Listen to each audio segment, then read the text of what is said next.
Teve um dia em que alguém me disse algo que parecia simples, mas ficou ecoando dentro de mim como um alerta silencioso.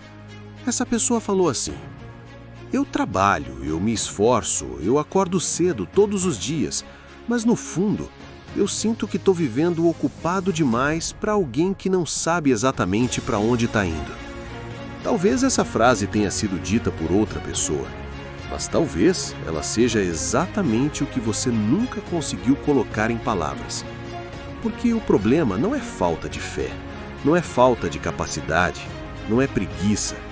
É algo muito mais profundo. É a sensação de estar andando sem sentir que está avançando, de estar produzindo sem sentir que está construindo, de estar ocupado, mas desconectado do propósito. E isso dói mais do que parece.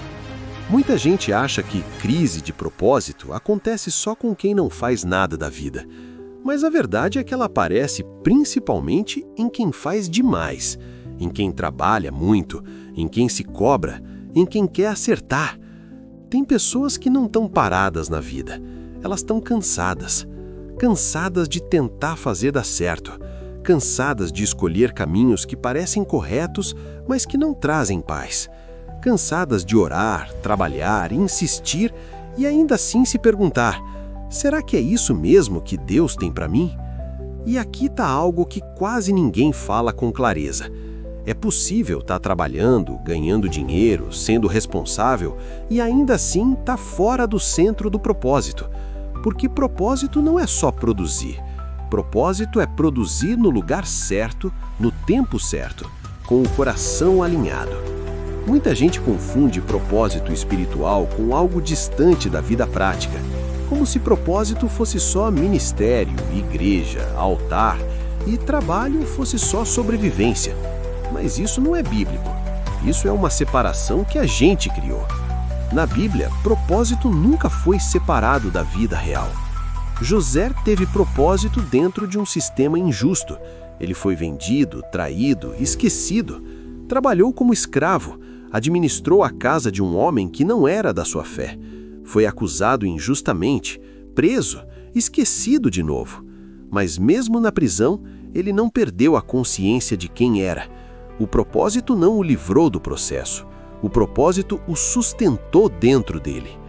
Daniel viveu propósito dentro de um ambiente hostil. Ele não estava no templo, estava na Babilônia, cercado de pressão cultural, política e espiritual. Mesmo assim, decidiu manter convicções, não porque era confortável, mas porque sabia quem ele era diante de Deus. Neemias construiu propósito enquanto trabalhava com as mãos. Ele não começou como líder espiritual, era copeiro, funcionário do rei. Mas quando o chamado ficou claro, ele não ignorou. Ele orou, planejou, trabalhou e reconstruiu muros com espada em uma mão e ferramenta na outra. Percebe? Propósito nunca foi fuga da realidade. Sempre foi alinhamento dentro da realidade. O problema é que hoje muita gente trabalha com o corpo, mas o coração está perdido. E quando o coração se perde, o trabalho vira peso, a decisão vira medo e o futuro vira ansiedade. Talvez você esteja vivendo exatamente assim. Você ora pedindo direção, mas quando uma oportunidade aparece, você trava. Você quer avançar, mas tem medo de errar de novo. Você sente que Deus tem algo maior, mas não sabe qual passo dar agora. E isso cria um conflito interno perigoso. De um lado, a fé dizendo, confia. Do outro, a realidade dizendo, não arrisca. E no meio disso tudo, você, parado, pensando demais, orando, mas sem decidir, trabalhando, mas sem se sentir realizado. Existe um tipo de cansaço que não vem do corpo, vem da alma.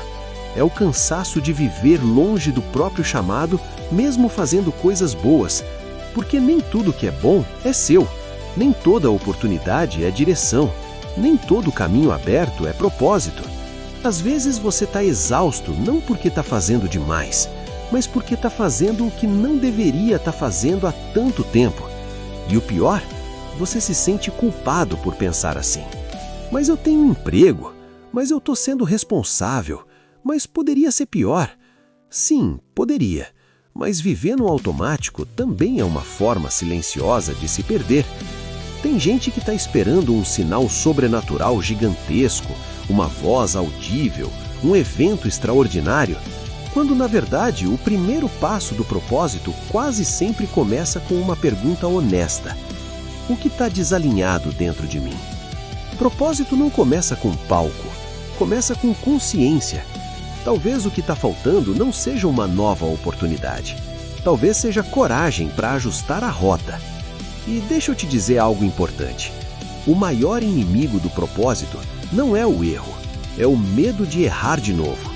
Tem gente que não avança porque já tentou antes e não deu certo. Empreendeu e perdeu. Confiou e se decepcionou. Arriscou e se frustrou. E agora vive em modo proteção.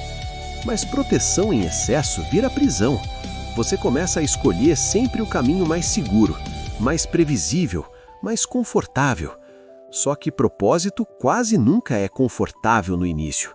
Ele exige movimento, e movimento exige decisão. E decisão sempre envolve risco. Mas existe uma diferença entre agir por impulso e agir por convicção. Convicção não grita, ela amadurece. Talvez você esteja nesse tempo, não de correr, mas de alinhar.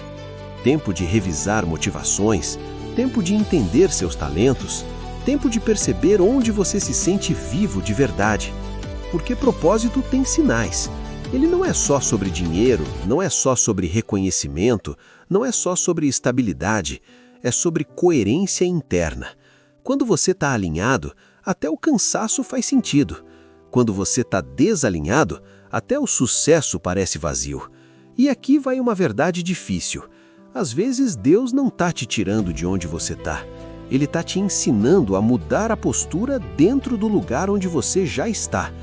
Porque propósito não é só produzir. Propósito é produzir no lugar certo, no tempo certo, com o coração alinhado. Muita gente confunde propósito espiritual com algo distante da vida prática, como se propósito fosse só ministério, igreja, altar, e trabalho fosse só sobrevivência. Mas isso não é bíblico. Isso é uma separação que a gente criou. Na Bíblia, propósito nunca foi separado da vida real. José teve propósito dentro de um sistema injusto. Ele foi vendido, traído, esquecido. Trabalhou como escravo. Administrou a casa de um homem que não era da sua fé. Foi acusado injustamente, preso, esquecido de novo. Mas mesmo na prisão, ele não perdeu a consciência de quem era. O propósito não o livrou do processo.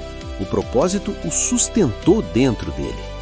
Daniel viveu o propósito dentro de um ambiente hostil. Ele não estava no templo, estava na Babilônia, cercado de pressão cultural, política e espiritual.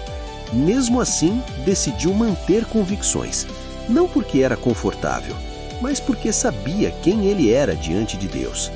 Neemias construiu o propósito enquanto trabalhava com as mãos. Ele não começou como líder espiritual.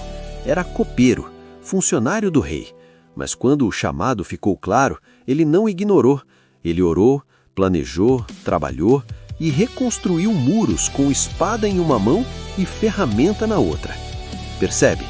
Propósito nunca foi fuga da realidade. Sempre foi alinhamento dentro da realidade. O problema é que hoje muita gente trabalha com o corpo, mas o coração está perdido. E quando o coração se perde, o trabalho vira peso, a decisão vira medo e o futuro vira ansiedade. Talvez você esteja vivendo exatamente assim. Você ora pedindo direção, mas quando uma oportunidade aparece, você trava. Você quer avançar, mas tem medo de errar de novo. Você sente que Deus tem algo maior, mas não sabe qual passo dar agora. E isso cria um conflito interno perigoso. De um lado, a fé dizendo, confia. Do outro, a realidade dizendo, não arrisca. E no meio disso tudo, você, parado, pensando demais, orando, mas sem decidir, trabalhando, mas sem se sentir realizado. Existe um tipo de cansaço que não vem do corpo, vem da alma. É o cansaço de viver longe do próprio chamado, mesmo fazendo coisas boas. Porque nem tudo que é bom é seu. Nem toda oportunidade é direção, nem todo caminho aberto é propósito. Às vezes você está exausto não porque está fazendo demais, mas porque está fazendo o que não deveria estar fazendo há tanto tempo. E o pior, você se sente culpado por pensar assim. Mas eu tenho um emprego, mas eu estou sendo responsável, mas poderia ser pior. Sim, poderia. Mas viver no automático também é uma forma silenciosa de se perder. Tem gente que está esperando um sinal sobrenatural gigantesco, uma voz audível, um evento extraordinário, quando na verdade o primeiro passo do propósito quase sempre começa com uma pergunta honesta. O que está desalinhado dentro de mim?